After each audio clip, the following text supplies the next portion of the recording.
అదివో అల్లదివో శ్రీహరివాసము.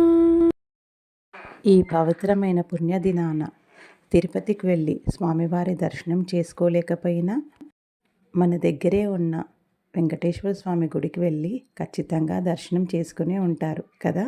అలా స్వామివారి దర్శనానికై మేము వచ్చాము.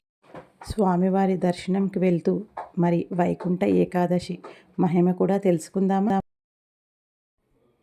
పూర్వకాలంలో ముర అనే భయంకరమైన రాక్షసుడు ఉండేవాడు. అతను తపస్సుకు మెచ్చిన బ్రహ్మదేవుడు అతనికి అపారమైన శక్తిని ప్రసాదించాడు. ఆ శక్తితో ముర అనే రాక్షసుడు దేవలోకంపై దాడి చేశారు. భయంతో వణికిపోయిన దేవతలు శ్రీ మహావిష్ణువును ఆశ్రయించారు. మహావిష్ణువు ముర రాక్షసుడితో ఘోరమైన యుద్ధం చేశాడు. చివరికి ఓడిపోతానని గ్రహించిన ముర తన ప్రాణాలను కాపాడుకోవడానికి ఒక కపటమైన మార్గాన్ని ఎంచుకున్నాడు. అతను తన రూపాన్ని అతి సూక్ష్మంగా మార్చుకుని ఆహార ధాన్యాల్లో దాక్కున్నాడు.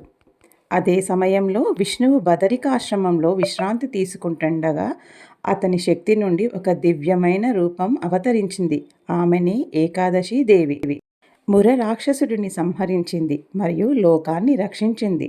నిద్రలేచిన మహావిష్ణువు ఆమె భక్తికి మెచ్చి ఇలా వరం ఇచ్చారు. ఈ రోజున ఉపవాసంతో నన్ను భక్తితో సేవించేవారు వైకుంఠాన్ని చేరుకుంటారు. ఈరోజు వైకుంఠ ఏకాదశిగా ప్రసిద్ధి చెందుతుంది. అందుకే ఈ రోజున ఆహార ధాన్యాలను తినకుండా ఉపవాసం చేయడం అత్యంత పవిత్రంగా భావించబడుతుంది. వైకుంఠ ద్వారం తెరుచుకునే ఈ శుభదినాన మనస్ఫూర్తిగా శ్రీమన్నారాయణుని ప్రార్థిద్దాం. ఓం నమో నారాయణాయ, ఓం నమో నారాయణాయ. అదిగో దర్శనం ముగించుకొని ముందుకు జరిగేసరికి అక్కడ స్వామివారి కళ్యాణం జరుగుతుంది. కనులారా వీక్షిద్దామా. స్వామివారి కృపా కటాక్షాలు మీ అందరిపై ఉండాలని కోరుకుంటూ నమో వెంకటేశాయ.